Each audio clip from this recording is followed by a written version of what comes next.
It's your show, big boy. Let's go live.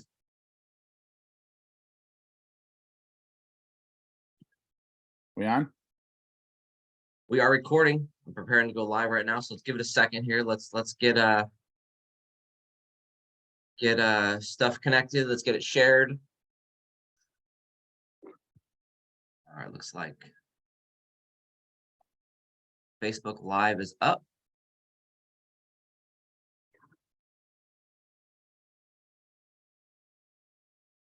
There we go. That is live. Now let me get it shared out. So we're on live. We're side by side. That's working. Let me share it. Whoops. Get this shared over to your page.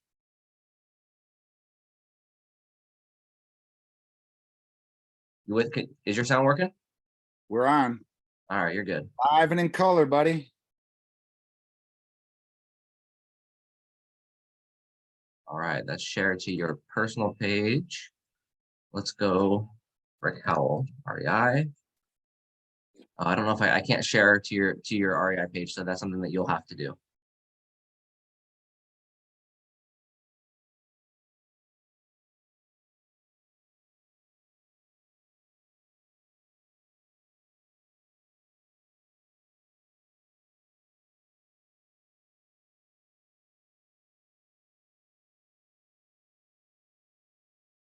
There we are. Are you you sharing to your personal page? I'm sharing. It's already on the personal page. I mean, yeah, it's your business page. Yep, we're good. We're all set. All right, give me just a second here. Let's see if I can share to my business page.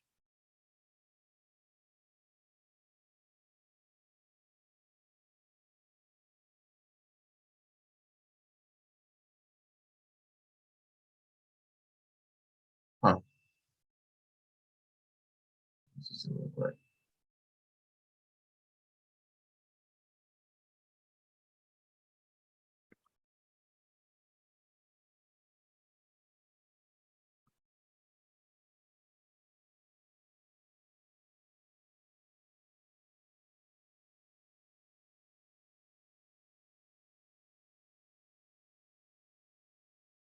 All right, well, let's just go. We're live. Hey guys, welcome. We're live. This is the Level Up Real Estate Investing Podcast with Rick Howell and Josh Hastings, where our goal is to share as much useful content that you can use today to take your real estate business to the next level. I'm here today with Josh, and we're going to have a good conversation about both of our businesses today. Yes, sir. So I appreciate it's been a week, right? Yeah, last week. Yeah. You interviewing me, and it was kind of nice to talk about some of the origins of where I came from. I got some good feedback, talked to some people. I was able to thank my kind of mentor that got me involved into the business. But we've talked, you and I, offline a little bit about your past, but I don't know if I've ever seen you post it or talk about it. So let's get a look, give everyone that wants to learn about Rick Howell the down and dirty, the deep, the back in the day stuff. Where did Rick Howell come from? Where did Rick Howell come from? So my background is I have been a licensed electrician since early 2000s, and had a son at a very young age, 17 years old. My son was born. So when that happened, the first thing we thought of was jump in the trades, make money. College really wasn't a thought. We jumped in the trades, which I highly recommend for anybody out there. And that was a great journey. Was electrician all the way up until full-time real estate in 2014. But the way that I was introduced to real estate was a gentleman, like a lot of people on this might resonate. I was handed a book. And that book was called Rich Dad, Poor Dad, and single-handedly changed the trajectory of my entire life. And the reason that conversation started that day was because I was working on a job at a power plant here in Toledo. And at that time I was coaching sports. My son played baseball and football. And I had to leave a couple hours early a few times throughout the week to make it to baseball games. And I'll never forget the conversation that happened with one of my foremen, the conversation was always, well, if you can't stay the full 10 hours, there's 1,000 guys on the book that'll come work your hours for you. And what the book means is the layoff list. And so every single time, multiple times a week that I had to leave early to make it to baseball games, I listened to that, and it just them comments really changed who I was, where I am today. That led me to a conversation with the gentleman, still a great friend of mine, and I appreciate everything, because I wouldn't be in real estate if it wasn't for him. A guy that I worked with by the name of Dave that was flipping houses at the time. And though he didn't know how to teach me how to do it, I was in his ear all the time trying to find out, how he got started, because I knew I wanted to find a different way to make money outside of going to work every day, or make money on the side. And he handed me the book Rich Dad Poor Dad, and that's kind of where it all started from there. Okay, so Rich Dad Poor Dad was the book, and then your buddy said, here's I'm doing it. You're watching him do it, so you decided at that point that you like it. You realize you enjoy it. So how'd you dip your toe in the water? How did you I'm gonna do this. You said 2014 was your full-time real estate when you started. So how did that you make that switch in 2014? Okay, so how do we dip our toe in the water? So the first thing, I was so excited when I read this damn book that, of course, like a lot of people do, I called everybody I knew, all my best friends, family, and I wanted them to read this book, right? I wanted them to learn what I just learned. So one of my friends, God love him, he had the trust and the gall to decide we were going to start a real estate investing business. Two electricians, we didn't know nothing about nothing, but we decided we were going to start a real estate business. And so what we did was we started looking for houses. We had zero money, but what we learned was we'll talk more about this later, but we learned how to utilize what's called an equity line on our houses to buy our first house. So we found a house on the MLS, which is with the realtor. And back then it was very easy to find investment properties through realtors. This would have been 2010-ish, 11, somewhere in there. And so we just bought a house with no rhyme or reason. We didn't know how to analyze it. We didn't know how to do nothing. It was two electricians just trying to figure out how to wire a house, or how to flip a house. So what we did was we found everybody we could find off the job site. Anybody with a heartbeat, we would have us to help us flip this house. It was an absolute shit show the whole time, but we got it done. We got it done. So we did our first house, and we put it on the market, and we got an offer right away. And I'll never forget it. The house was listed at 129. We got an offer about 5 to 7 under that. And my realtor at that time, God love her, said, "Don't take it. Don't take that deal. Don't come down that much on your first day." So we turned it down. And fast forward that 6 months later, it sat on the market through the winter, and we ended up selling it at $99,000 and barely profited anything. So that day was the day that I decided it was a good idea to go get my real estate license, because I couldn't have screwed it up any more than she did. So that was the concept. So hold on. You in 2010, you knew nothing about basically nothing about real estate. You were an electrician. You decided to borrow money against your house, buy a house without analyzing it. No analyzation, none. And then just wing it for however long, right? Oh yeah. Kevin and I fought through this entire project. We fought I was always like the driver, like the one bitching about everything. And it was just, we had no idea we didn't know nothing. We just kind of were like, "Did you do this today? I'll do this today. Did you do this?" We had water in the basement. What do we do with the water? I don't know. It'll go away. So we had no idea, but we got it done. Okay. And then after that absolutely horrible experience, you said, "You know what?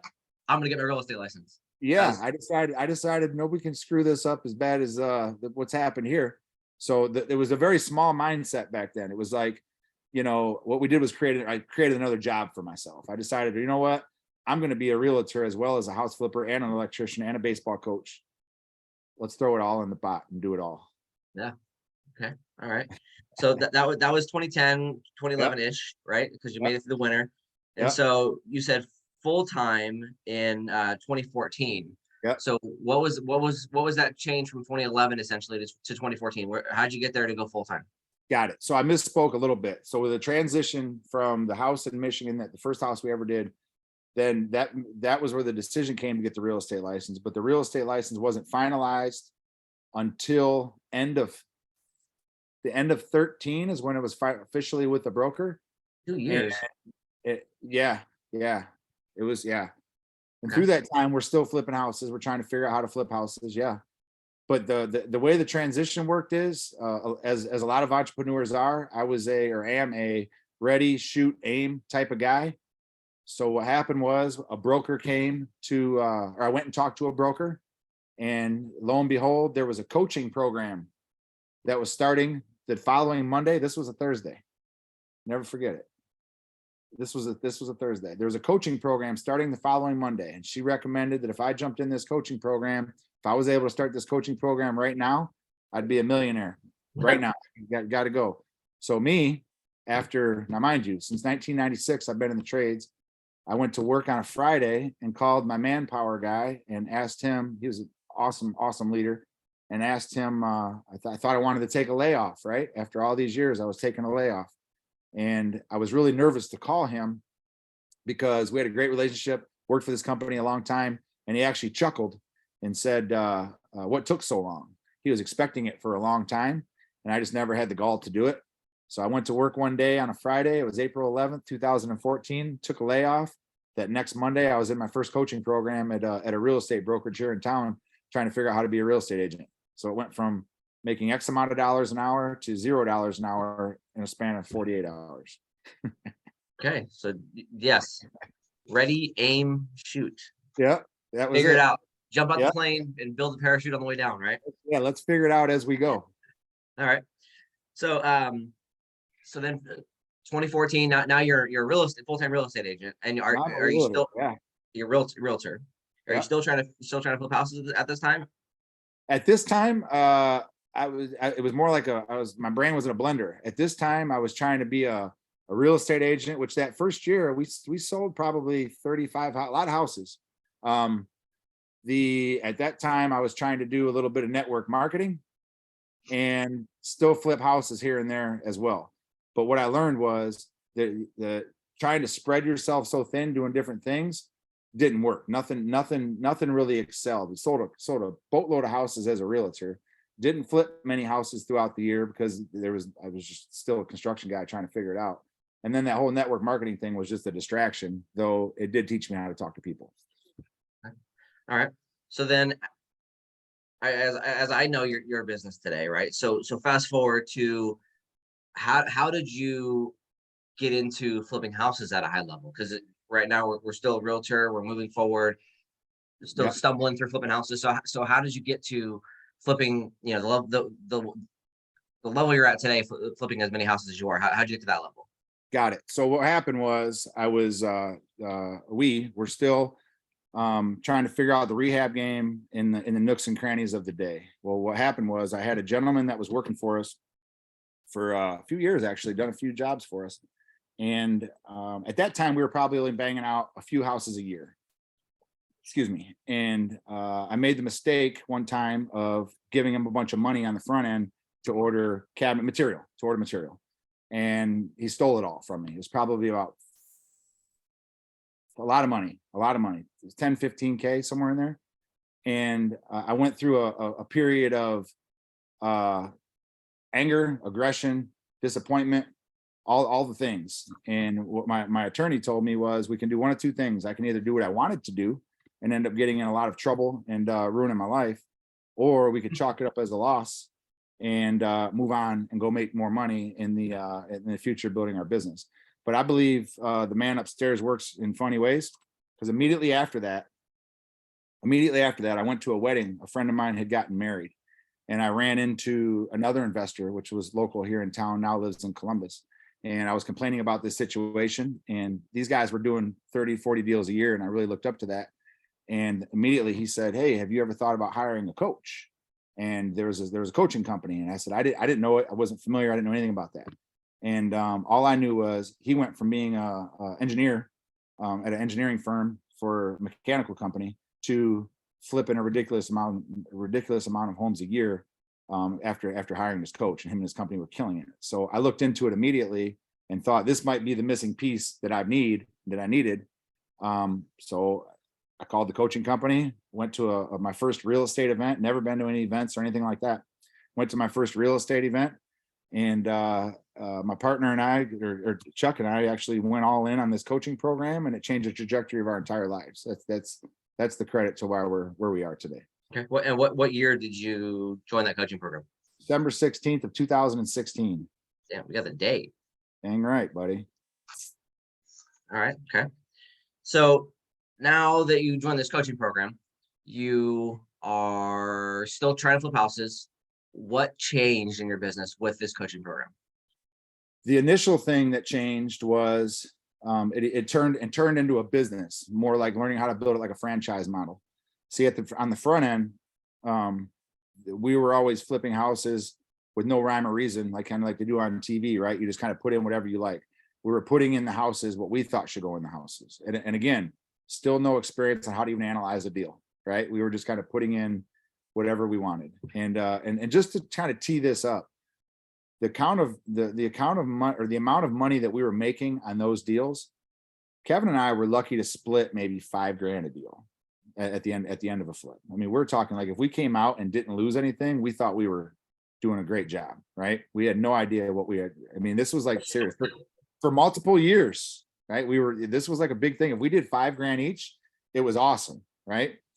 So what happened was, I learned really quick that we didn't have a franchise model, where everything can be duplicatable, and treat your product like a house, or like a product going down the assembly line, treating your house like it's something going down a factory line, to where everything's the same, everything's repeatable, and it can be scaled up because of that. That is what we learned, which helped take us to another level. In addition to one conversation I had at a real estate event. At that time, I was still trying to figure out, was I a realtor? Was I a real estate investor? Who was I? We knew how to go generate as much money as we wanted. Money wasn't a problem. What I didn't have was a systematic approach. I didn't have clarity on who I was or who our business was as a person.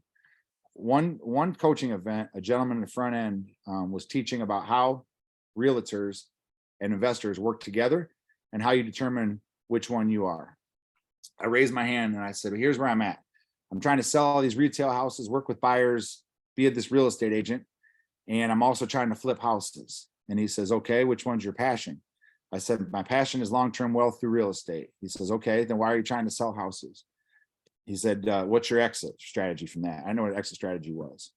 Make a long story short, what happened was he taught me a system on how, rather than running around chasing buyers and sellers, selling real estate as an agent, because that's a never ending job.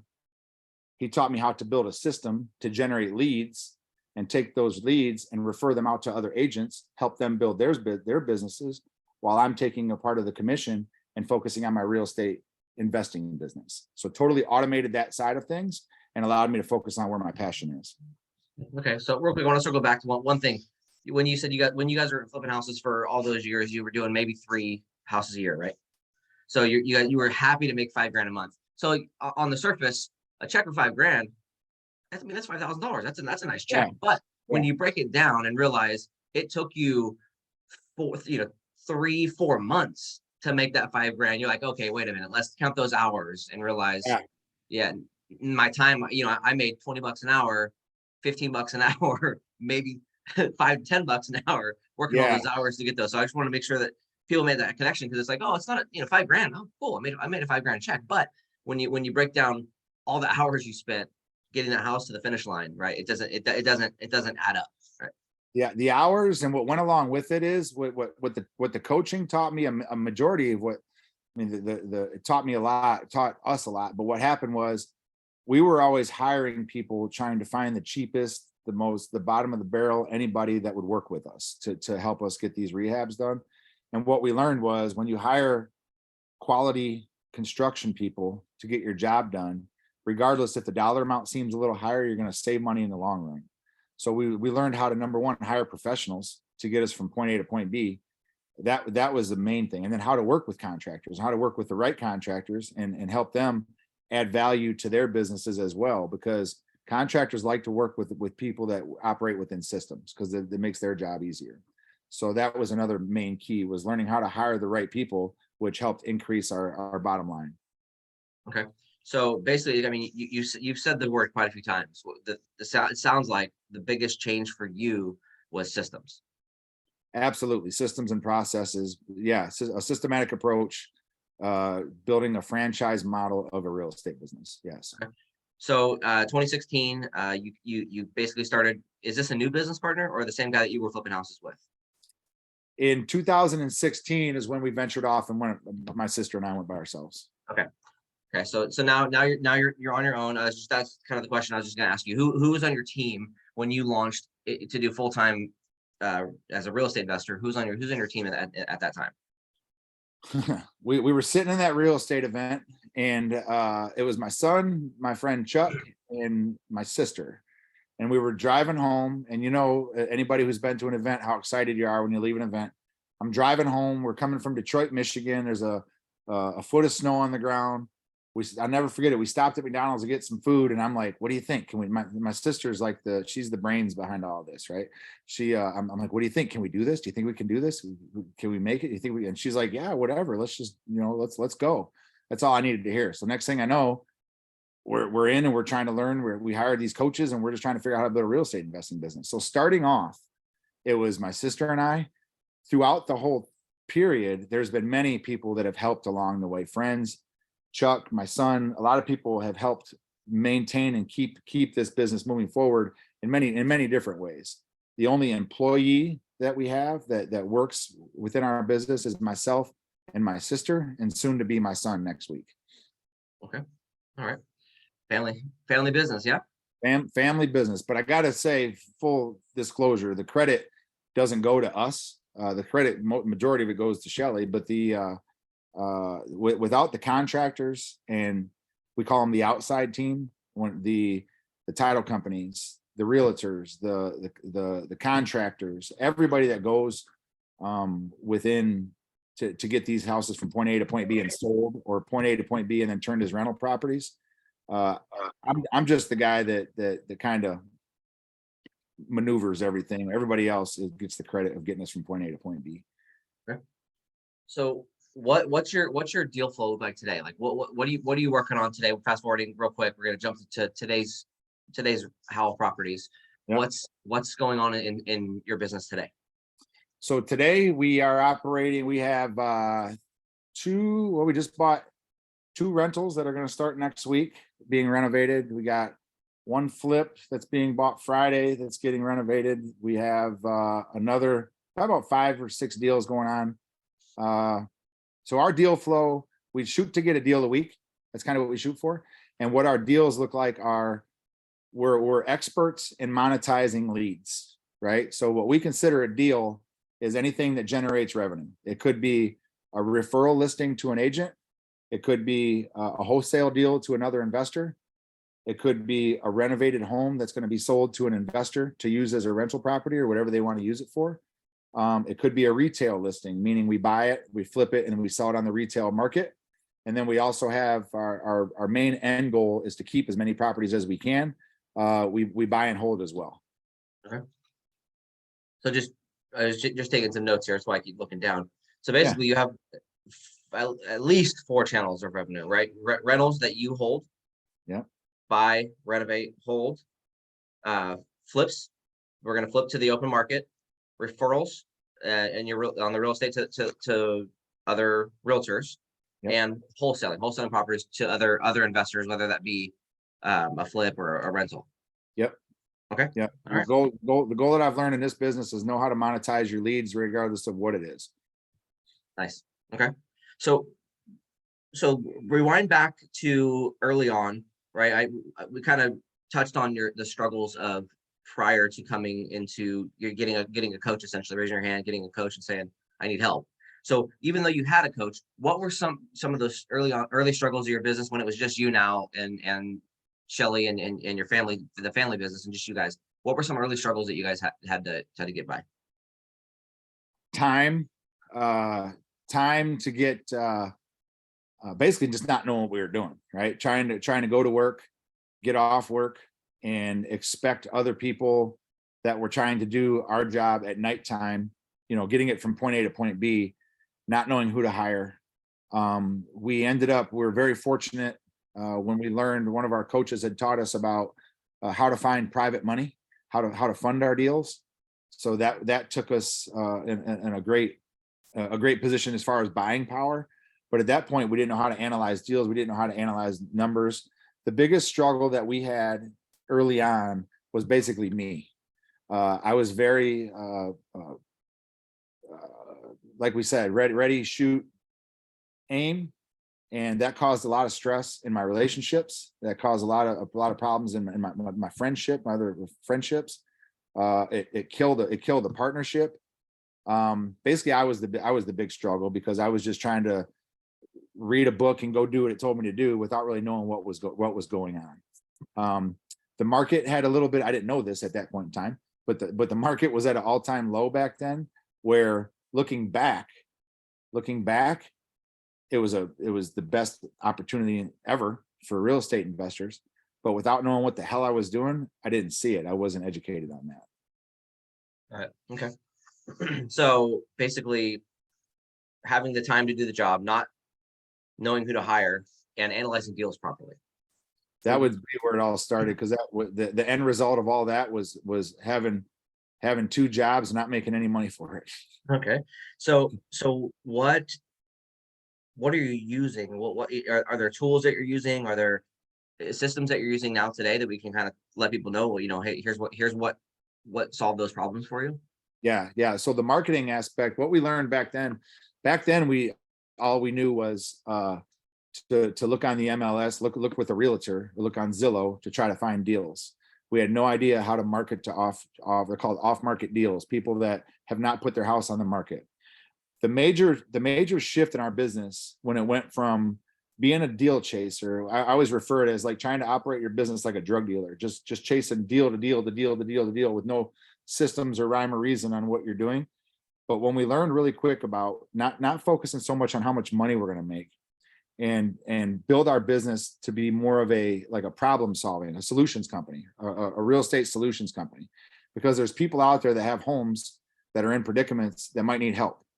For example, if there's a landlord that had a tenant that just trashed the house, and the landlord might not have the capital or the money to fix the house up to be able to put a new tenant in it, or to be able to sell it, we work with people like that, because we can come in, run the numbers, see if we can create a win-win situation for both of us, take the house off of their plate. Oftentimes, if the tenant's still there, we could take the house with the tenant, take it all off their plate, get them the money they need, and then deal with all the problems moving forward.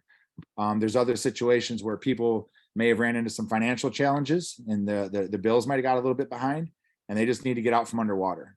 So life gets in the way. But once we were educated on shifting our thought process from make the money to help the seller, that additionally took us to another level. So we look at ourselves more as like a real estate solutions company now than a quote unquote house flipper. Okay.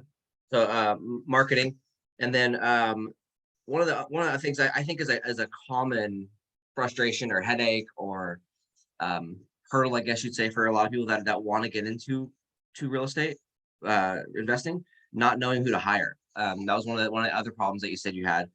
How did you figure that out? How did you figure out, like, how do you hire somebody? Like, well, where does that even come from? How does that even start?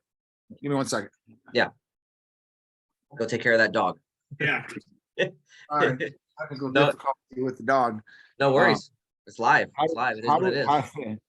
How do we hire? So it depends on who we're hiring. The best way that I've found, like, we'll talk about contractors in general. Yeah, just do contractors there. Contractors in general. So what I learned was you want to network with people in your market. Once I learned to network with the people in our market that are doing what we're doing or have done at a much higher level, what we are aiming to do, connecting with those people, finding out how we can add value to their business, in turns asking for some referrals and other things in that nature. So networking is a major resource, because you eliminate the guess between. And what I've found is, if contractors do a good job for, say, one investor or one client, chances are they're going to do good for you. And if they don't, they know that I might be working with somebody, another investor that has 500 units. Well, if he does that guy wrong, there's going to be a lot of people that find out about that, and vice versa. If someone comes and works for us and they decide to do us wrong, well, we all network together, so it becomes like a little happy family of investors. Another way, with the way I was taught at first, like first getting started, the best way to find contractors is simply going to Home Depot at 6:30, 7 o'clock in the morning. And the reason I say that is the good contractors, people that are out hustling, wanting to make money, they're at the supply houses at the crack of dawn, getting their material and going off to the job. And while you're there, you can talk to the workers at Home Depot, and they'll guide you in the right direction on who you might want to stay away from and who you might want to work with. But the best way to find contractors, going to your supply houses early in the morning and just shaking hands and getting to meet people. All right, I like that one. And the other big one that you struggled with early on, also in the beginning, analyzing deals, right? So I think that's a big like question mark. Like so like you see all these houses on MLS, and the seller wants this dollar amount. How do people get the information or break down the information to be able to analyze the deal properly, to know if they're going to make money? Got it. So the first thing you need to understand when you're analyzing your deals is always have somebody to second your number, right? So even though I'm an agent in 3 different states, I'll run the comps on my deals, but I also am partnered up with the probably one of the best agents in town here. He's actually the president of the board. I'll run my numbers, confirm them, and then when I'll send them to him and say, hey, can I have a conservative ARV, after repair value, on this house, right? So that's a very simple system anybody can do. When you run your comps, always confirm it with the person that's going to be selling your house to make sure that your sell price is correct. And Real quick, hold on. But when you say running your comps, what you're saying is you're looking up properties that are comparable. Comp is comparable. Running comps is finding comparable properties to your property that you're looking to flip. I just want to make sure that yeah. So when I say running comps, when we go in to analyze a deal, the first thing we do is see exactly what that house will sell for. And the way we do that is we look for what's called comps. And what comps are is comparable properties that have sold, right? Comparable. So for example, if you have 1,000 square foot, 3-bedroom, 2-bath on one floor, you're going to look for the same type of house that has sold in the general area, usually within a half mile. And then once you confirm that sell price, you can still, if you've never ran comps before, this is why it's very important to have the right agent on your team, as you can ask your agent, hey, could you please run comparables on this house and tell me what it'll sell for, right? Yeah. And so why would an agent want to help you run comparables? Why would an agent want to help me? So the agents like working with investors, number one, because we're emotionless, usually. Sometimes there's emotion involved. We're usually emotionless, right? And repetitive business. So, and when you have an investor that's doing a high volume of deals, or any deals really, it's repetitive business, where when an agent is working with a retail client, you might get multiple deals from them and the family, from their client and the family, but it's more of a lifelong, over time relationship. Whereas usually a lot of investors, especially flippers, are going to bang out multiple deals throughout the year. It just gives them repetitive business. And especially when you have a systematic approach, the process doesn't change. So they love working with people like us. Got it. Cool. Amazing. All right. So let's see here. Like, what can we dive into now? So let's touch a little bit deeper on marketing, because Okay. I mean, you kind of touched on, marketing to sellers directly. Yep. So what does that look like? 1,000-foot overview real quick on what does that look like in your business? Like what does marketing look like to you? So when we first got started, we were very big on free marketing channels. When we first got started, we did a lot of what's called driving for dollars. So what driving for dollars is simply the best. I'll give you a system for driving for dollars right now.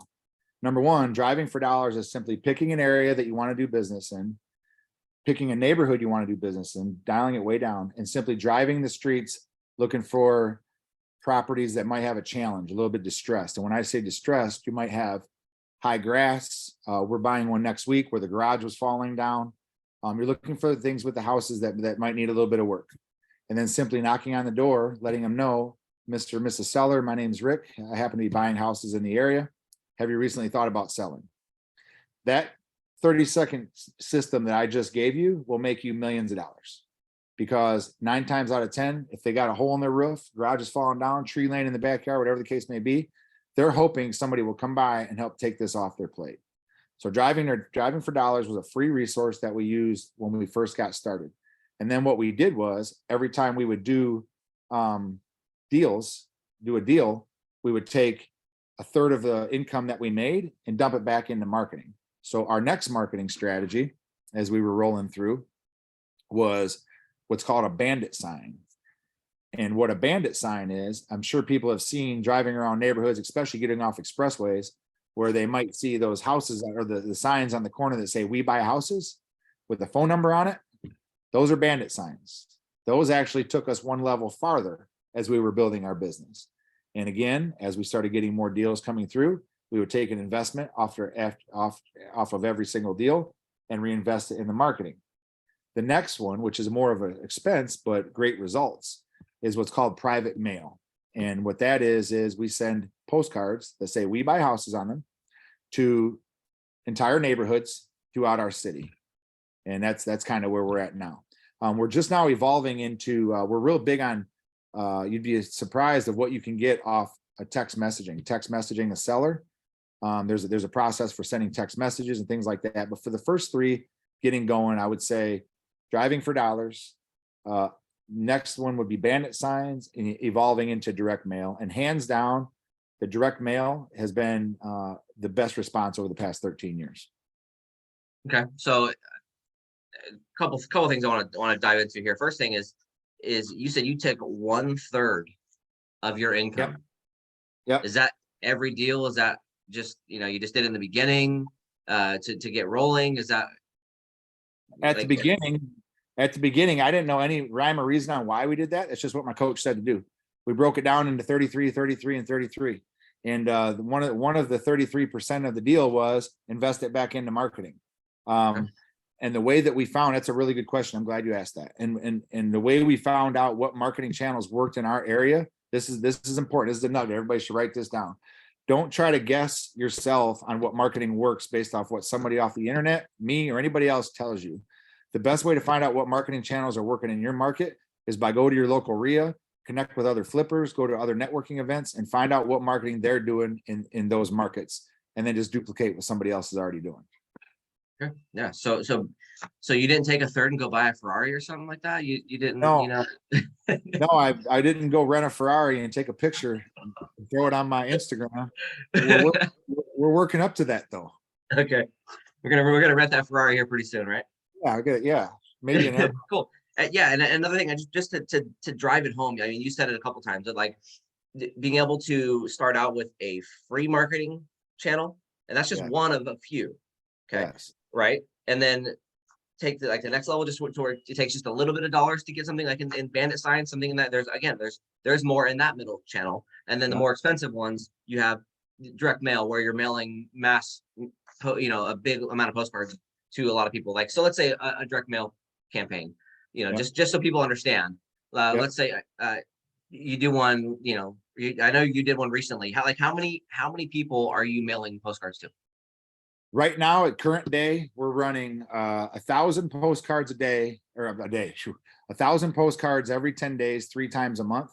And what we're doing is we're sending them for 5 months.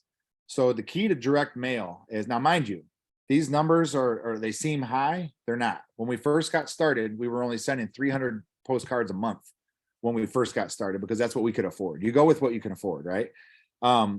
So the where I was going with that is, we run the direct mail. We found in our market, we run the direct mail from January until May. That's what's worked in our market over the years. But at first, you have to figure out through networking and talking to other people exactly what works in your market. And then as you build over the years, you're able to break down your business quarter by quarter to see what worked in what quarter. And then that's what marketing you're going to focus on the following year. All right. Good. So one of the things that you touched on that I know is very important in our business, and I know it's important in your business, was private money lending.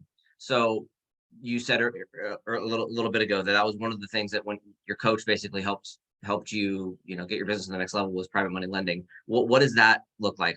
What is that? Let's dive into that a little bit more. What private money lending is borrowing money from somebody that has it to do real estate. Right. So what private money lending is somebody that has capital, whether in the bank, at home, in a shoebox, whatever, that the money's not working for them. And it's just sitting around, not collecting interest. It's just sitting around. And as we know, any money sitting in people's banks, when there's a 7-8% inflation rate, it's actually losing about 6% a year just by being in the bank. Right. So what we found was I actually, my first private money lender was a complete accident. I'll give two stories for those of people out there looking, trying to find private money lending. Our first private money lender came from talking to people. And what I mean by that is I was literally telling my sister, remember that ready, shoot, aim thing I was telling you? I was literally talking to my sister one day at where she worked at my dad's place here, and telling her this bright idea of how I wanted to flip houses, and we were going to borrow people's money. We were going to make millions of dollars, and we were going to pay a 10% return. I remember the conversation like it was yesterday. I had no idea what the hell I was talking about. This is what the book said. Private money, 10%. This is how it's going to go because the book said so. And sure enough, there happened to be a gentleman that standing behind a machine that overheard me saying this. And he came back around the corner and he said, you know, I'd be interested in hearing about what you're talking about. And I had no freaking idea what to say now. I just said, this is what we're going to do. I said, we're going to buy houses. We're going to flip them. I'm going to pay 10% in return. And yeah, that's it. I don't really know much. I got to read the next chapter. Right. and that's how it started. So from there, I went back, I kept reading the book, and I educated myself on how to do this this is strictly just trying to figure it out. And thankfully, one thing you can remember about private money lending 9 times out of 10, or anybody doing business, people buy into you, right? People buy into who you are as a person. People buy into how you operate your life, integrity, morals, all that good stuff. So when we started working with him the first time around, he just totally trusted that if we made a mistake, we'd pay him back. Now, over time, he's made unlimited funds over the past 13 years. But at the very beginning, it came from just talking to people, telling them what we do. Even if you don't know what you're doing, you never know who might be interested that has capital sitting around that would be like interested in putting it to work. So if someone loans you $100,000, $1 million, whatever it is, someone loans you $100,000, that's if you loan that 10% interest rate, that's an extra $10,000 a year they're going to make off money that's sitting in the bank doing nothing, right? That's one story. There's one more quick one here. Another private money lender that we met, and these people start off as business partners and become friends. Was an Uber. A friend of mine was in an Uber, and he was talking with the Uber driver, and he says they're talking real estate. And he says, well, I want to get into real estate. I'm reading this book, and he showed him the book. Long story short, the gentleman's name's Keith, called me and said, hey, I'm in a ride with this Uber. He's interested in talking about real estate. Would you be interested in talking to him? I said, absolutely. So we hooked up. Come to find out, he's got a pretty substantial amount of capital sitting around not doing nothing. We built a relationship over time. He lent on a deal after we got to know each other pretty well. And now he still lends on consistent deals.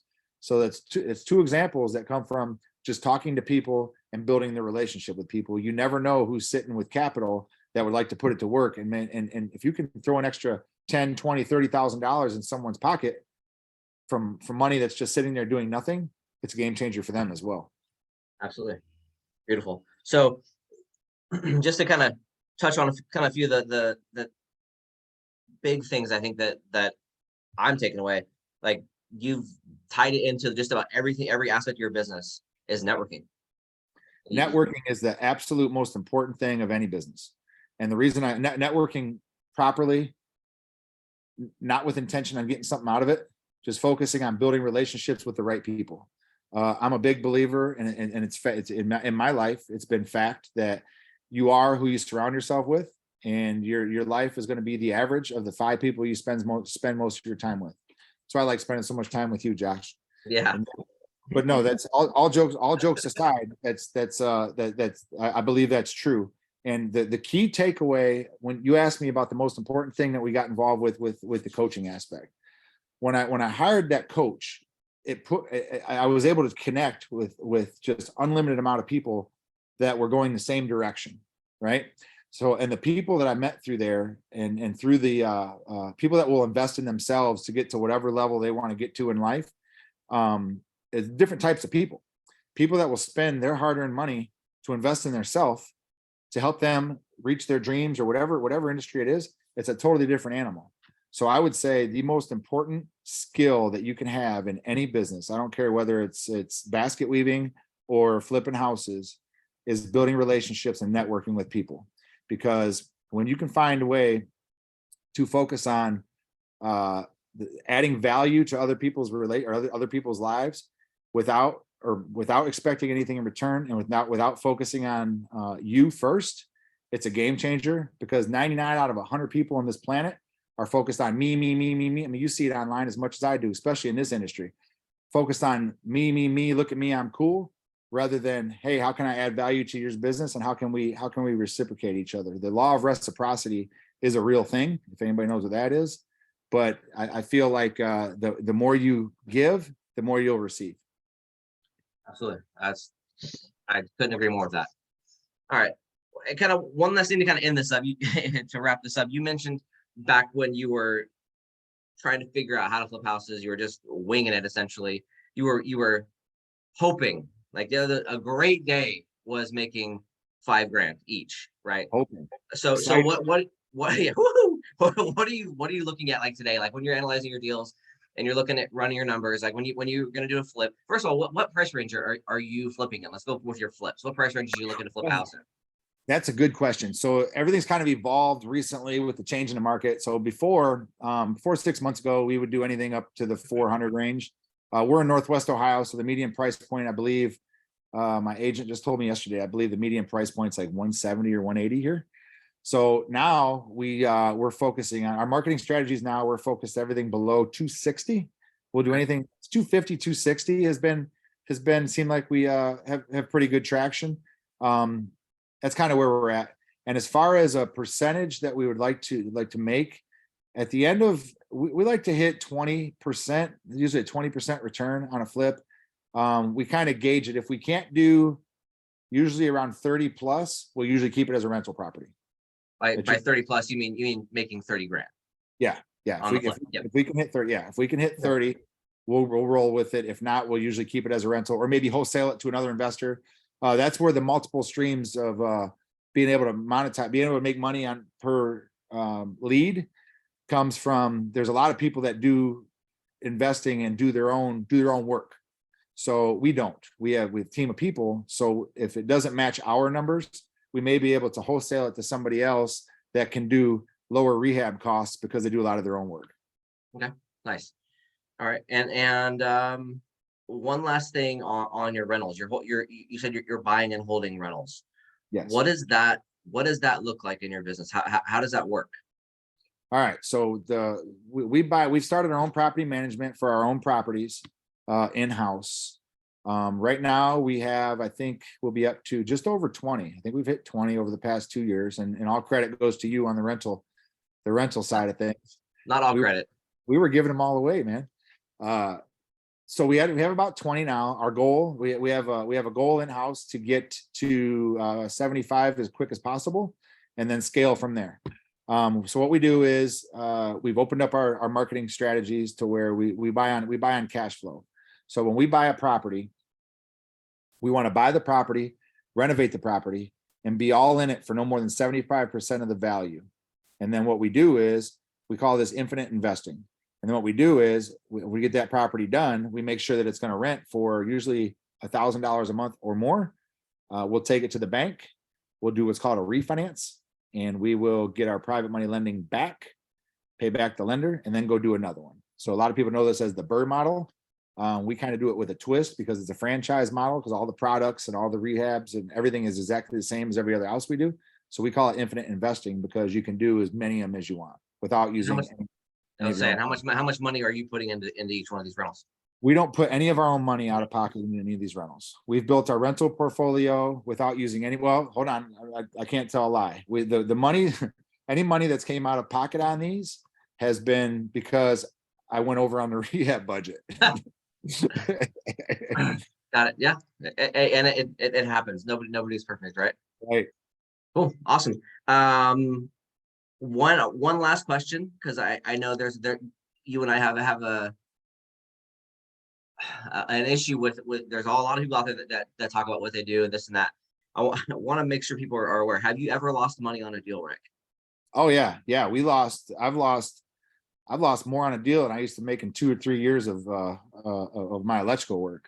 Yeah, I could share that story if you want. We did a deal where we lost multiple 6 figures a couple years ago. Let's hold that one for another day. But right. Okay. Yeah. So Yes. it happens, right? So I just want people to be aware. Don't get discouraged if you lose money. And of course, I've lost money on deals before. And people that are trying to tell you they've never lost money on a deal either aren't investing at a high level or aren't investing at all. I mean, there's a chance that if you did 5 deals, you wouldn't lose money. That's a possibility. I don't think we lost money in our first 5 deals, but it happens, and you're okay with it, right? Absolutely. Yeah. The best way to look at these and say, and there's just they're business lessons, right? So the best way to handle that, if it happens, or if there's, especially now, there's a change in the market. A lot of people that may have bought too high are sitting with rehabs right now because they bought them too high. But the most important thing is, no matter what, no matter the market doesn't matter. It doesn't matter what's going on in the world. Doesn't matter what's going on in politics. None of that stuff matters. If you operate and analyze operate your business systematically and have systems and processes and make sure you know how to analyze a deal, you'll be fine no matter what the market or the real estate market does. And in addition to that, when you understand that when you make a mistake, whether it's hiring the wrong contractor, however you lose money on a deal, it doesn't matter. You can address it, talk about it with your team after the experience happens, and just talk about it, discuss it, and make sure it never happens again. If it starts happening repetitive, there's something that needs to be changed right there. But if you look at problems and challenges as opportunities to learn and get better, it takes you to the next level. Okay. All right. I love it. So I'm going to share my screen here real quick for those of people that want to get in contact with you. So let me share this real quick.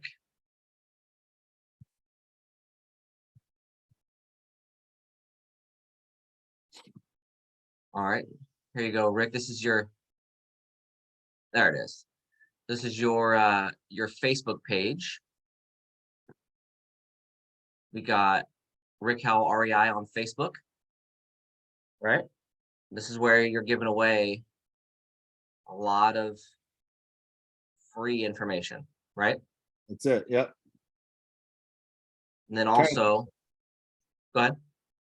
Try to do a video or 2 a day just of free content for people that might DM us a question. Feel free. Drop me a note, shoot a question, whatever you can. And what it really helps me, because if you're having the same question, there's other people out there that might be thinking it too. And what we do with those is I try to make videos off of them. So if somebody fires in a question and they want to know X, Y, Z, I'll take that and I'll try to make a TikTok and an Instagram video or Facebook or whatever and put it out and see how many people we can share that information with. Beautiful. And then another place to find you. I think you're doing a lot more. Some stuff makes it over to Facebook, but you're doing a lot more of that free giveaway content on your Instagram. I noticed a lot more. Also, Rick Howell REI on Instagram. Yep. Okay. All right. Well, you wanna wrap us up? Yeah. Thank everybody for tuning in today. We're gonna keep this content coming, and if you can think of any topics or people that you'd like to hear from, please feel free to drop us a line. We're on podcast as well. This is new to me, so forgive me, but I believe we're on Spotify. We're on all the podcast channels. How about that? And it's level up real estate investing podcast with Rick Howell. So then feel free to drop me a note, and I look forward to seeing everybody on the next episode. All right. Thanks for joining.